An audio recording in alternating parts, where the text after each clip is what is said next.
মোটরসাইকেলটা কই থেকে আনলো দেখেন তো। ধরেন, এদিক ধরেন, এটা ধরেন, এটা ধরেন।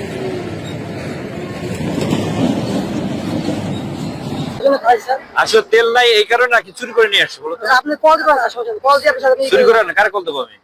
কারে কল? আমার চাচার কল দিলে চাচার ভাই আছে। হ্যাঁ, চাচার সাথে ভাই আছে। আমার চাচার সাথে সাথে যা হুন্ডা সে আছে। ওই চাচাও তো তোমার মতো একজন হইতে পারে। আপনার চাচার মিটু করে থাকো দিয়া কাগজপত্র তোমার কাছে আছে? এই গাড়ির কাগজ আছে? হ্যাঁ, যে ফোন দিছে স্যার তার সঙ্গে তো মাসে নাই। বুঝি নাই। এই ফোন দি যে যে কায়দা থাকে কায়দা যায় কোন স্যার। আবার কথা বুঝে তোমরা আসছো ঢাকা মিরপুর থেকে যাবা হলো টাঙ্গাইল করটিয়া। এই যে মনে করো প্রায় 150 কিলোমিটার রাস্তা। হ্যাঁ, এই 150 কিলো রাস্তা তোমার, এর মধ্যে 3 কিলোমিটার তোমরা বল তোমার কথা অনুযায়ী 3 কিলোমিটার তোমার হাইটে ঠেলে নিয়ে আসছো গাড়িটা। গাড়িতে নাই কোনো কাগজ। এখন এই গাড়িটা আমি কিভাবে বুঝবো তোমরা চুরি করে নিয়ে আসছো নাকি অন্য অন্য কারো গাড়ি? এদিকে এসো। কল্পনা করা যায় ওর বয়স 17 থেকে 18। এই যে আরেকটা আছে ওর বন্ধু, ওর বয়স সেম এরকম 1 বছর 2 বছর কম বেশি। এরা মিরপুর থেকে টাঙ্গাইল যাবে, ঢাকা মিরপুর থেকে টাঙ্গাইল যাবে। তারা এই বাইকটা নিয়ে আসছে। এই বাইকটা কার ওর সদুত্তর দিতে পারেনি এখন।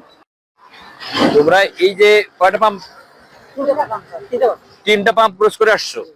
3টা পাম্পে মিনিমাম 3 কিলো হবে। এই 3 কিলো গাড়ি ঠেলে নিয়ে আসলা। এই ঠেলে নিয়ে যাবে একদম করটিয়া। হ্যাঁ, আরো 2 কিলো আছে। এই 3 কিলো আসছো, আরো 2 কিলো ঠেলে যাবা। ওর আসল উদ্দেশ্যটা কি? এ হচ্ছে এখান থেকে দেখলাম যে গাড়িটা ঠেলে নিয়ে আসছে, এখন বাজে রাত 2টা। গাড়িটা এখান থেকে ঠেলে নিয়ে আসতেছে, দুজন মিলে ঠেলে ঠেলে নিয়ে আসতেছে। এখানে আটকাইলাম, আটকানোর পরে বললাম যে কি সমস্যা, বলছে তেল নাই। কত দূর ঠেলে নিয়ে আসছো? এখানে 3টা পাম্প সে চলে আসছে, 3টা পাম্পে তেল নাই। অর্থাৎ 3টা পাম্প হিসেব করলে 4 কিলোমিটার হবে। সে 4 কিলোমিটার ঠেলে নিয়ে আসছে। এখানে সামনে যদি পাম্পে যায় আরো 2 কিলোমিটার, 6 কিলোমিটার গাড়িটা ঠেলে নিয়ে যাচ্ছে দুজনে। 4 কিলোমিটার আসছে, আরো 2 কিলোমিটার যাবে। তাদের ভাষ্য অনুযায়ী তেল নাই, এই কারণে ঠেলে নিয়ে আসছে। কিন্তু মূল উদ্দেশ্যটা কি? এই ঢাকা মিরপুর থেকে টাঙ্গাইল যাওয়ার মূল উদ্দেশ্যটা কি? আসলে গাড়িটা আমাদের সন্দেহ হচ্ছে গাড়িটা কারো কাছ থেকে হয়তো চুরি করে নিয়ে আসতে পারে, চুরি করে গাড়িটা ঠেলে নিয়ে যাচ্ছে, এরকম হতে পারে। কিন্তু আসলে মূল তথ্যটা যেটা, তার সাথে কথা বলার পর যেটা বুঝলাম, সে আমাকে বলছে আমি একটা মেয়েকে লাভ করি। কি লাভ করতে, তাই তো? সে একটা মেয়েকে লাভ করে, এই মেয়েটা থাকে টাঙ্গাইল। সে তার সাথে দেখা করার জন্য যাবে, এটা হলো তার মূল উদ্দেশ্য। সাথে তার বন্ধুকে নিয়েছে। এই বসে এই কাজ। তার মায়ের সাথে আমি কথা বললাম। তার মা তার ছেলে কোথায় আছে এটা জানে না। আমরা ছেলে কোথায় আছে সে বলছে আমি জানি না। সর্বশেষ আমি তার সাথে কথা বললাম যে আপনার এই যে সন্ধ্যার পরে যে আপনি মাগরিবের পর থেকে এখন বাজে রাত 2টায়, এর মাঝখানে আপনার ছেলেকে একবার ফোন দিয়েছেন যে তুমি কোথায় আছো বাবা? একবার ফোন দেয়নি।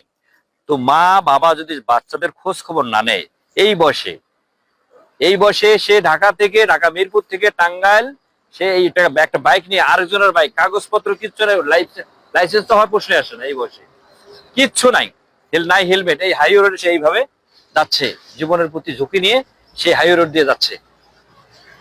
এর এর মাঝখানে যদি কোনো দুর্ঘটনা ঘটে, এর ড্রাইভার নেবে কি? অবশ্যই তার বাবা মাকে নিতে হবে। আপনার আমার ঘরে, সবার ঘরে কিন্তু এই বয়সী সন্তান আছে।